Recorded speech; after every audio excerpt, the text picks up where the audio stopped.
The Giver, Chapter 3, on page 20.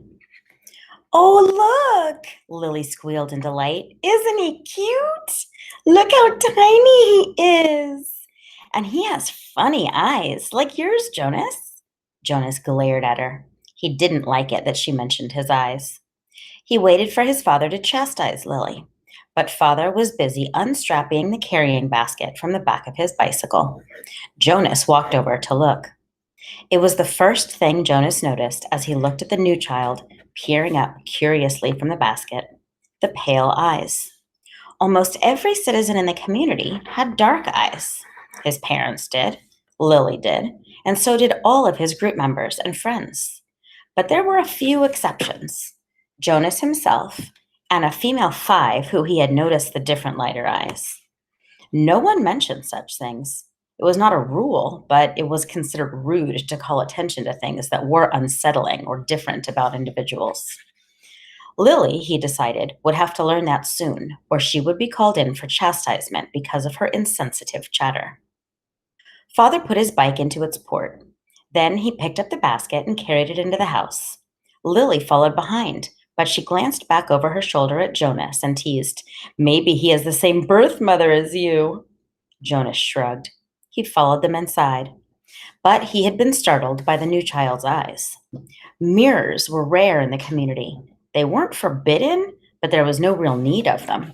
And Jonas had simply never bothered to look at himself very often, even when he found himself in a location where a mirror existed. Now, seeing the new child and its expression, he was reminded that the light eyes were not only a rarity, but gave the one who had them a certain look. What was it? Depth, he decided, as if one were looking into the clear water of the river, down to the bottom, where things might lurk which hadn't been discovered yet. He felt self conscious, realizing that he too had that look. He went to his desk, pretending not to be interested in the new child. On the other side of the room, Mother and Lily were bending over to watch as Father unwrapped its blanket. "What's his comfort object called?" Lily asked, picking up the stuffed creature which had been placed beside the new child in his basket.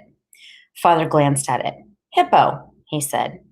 Lily giggled at the strange word. "Hippo," she repeated, and put the comfort object down again. She peered at the unwrapped new child, who waved his arms. "I think new children are so cute," Lily sighed. "I hope I get assigned to be a birth mother." "Lily," Mother spoke very sharply, "don't say that. There's very little honor in that assignment." "But I was talking to Natasha, the 10 who lives around the corner, and she does some of her volunteer hours at the birthing center.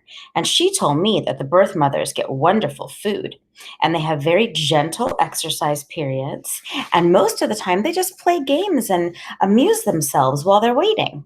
I think I'd like that," Lily said petulantly. 3 years, Mother told her. 3 births, and that's all.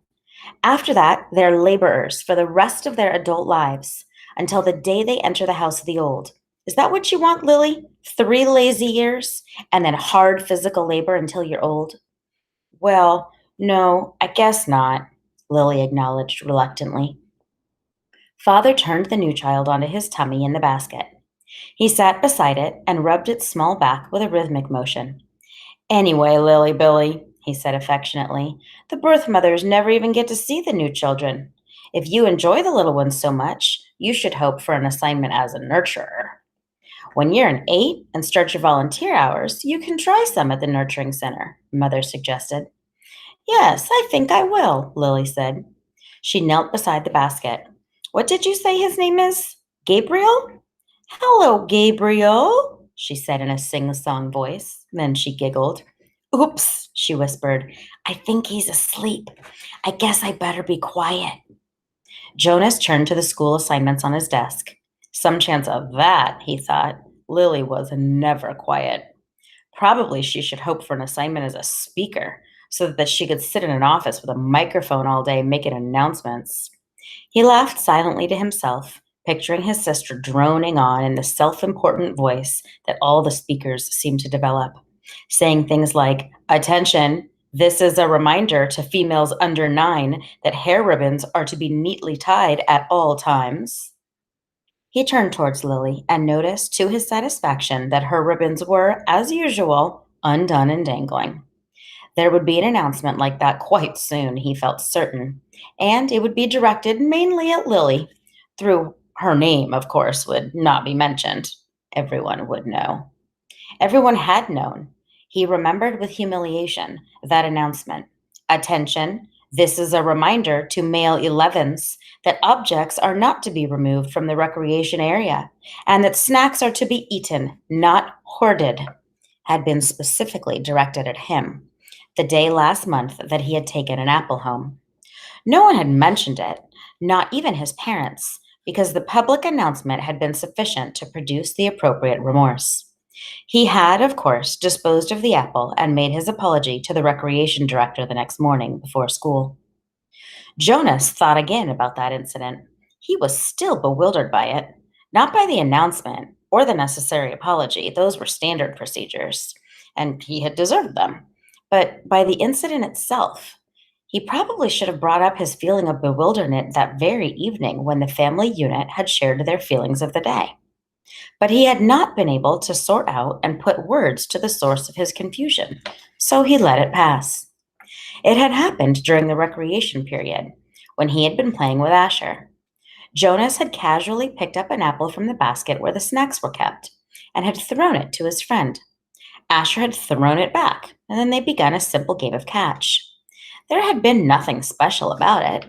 It was an activity that he performed countless times. Throw, catch, throw, catch. It was effortless for Jonas and even boring, though Asher enjoyed it. And playing catch was a required activity for Asher because it would improve his hand-eye coordination, which was not up to standards. But Jonas had noticed, following the path of the apple through the air with his eyes, that the piece of fruit had, well, this was the part he couldn't adequately understand. The apple had changed. Just for an instant. It had changed in midair, he remembered. Then it was in his hand, and he looked at it carefully, but it was the same apple, unchanged. The same size and shape, a perfect sphere. The same nondescript shade, about the same shade as his own tunic. There was absolutely nothing remarkable about that apple. He had tossed it back and forth between his hands a few times and thrown it again to Asher, and again, in the air for only an instant, it had changed. It happened 4 times. Jonas had blinked, looked around, and then tested his eyesight, squinting at the small print on the identification badge attached to his tunic. He read the name quite clearly. He could also see clearly Asher on the other end of the throwing area, and he had no problem catching the apple. Jonas had been completely mystified. Ash, he had called, does anything seem strange to you? About the apple? Yes, Asher called back, laughing. It jumps out of my hand onto the ground. Asher had just dropped it once again. So Jonas laughed too, and with his laughter tried to ignore his uneasy conviction that something had happened. But he had taken the apple home against the recreation area rules. That evening, before his parents and Lily arrived at the dwelling, he had held it in his hands and looked at it carefully. It was slightly bruised now because Asher had dropped it several times, but there was nothing at all unusual about the apple. He had held a magnifying glass to it. He had tossed it several times across the room, watching, and then rolled it around and around on his desktop, waiting for the thing to happen again. But it hadn't. The only thing that happened was the announcement later that evening over the speaker, the announcement that had singled him out without using his name, that had caused both of his parents to glance meaningfully at his desk where the apple still lay. Now, sitting at his desk, staring at his schoolwork as his family hovered over the new child in its basket, he shook his head, trying to forget the odd incident. He forced himself to arrange his papers and try to study a little before the evening meal. The new child, Gabriel, stirred and whimpered, and father spoke softly to Lily, explaining the feeding procedure as he opened the container that held the formula and equipment.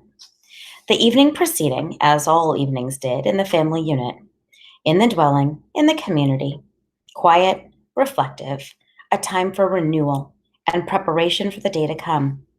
It was different only in the addition to it of the new child with his pale, solemn, knowing eyes.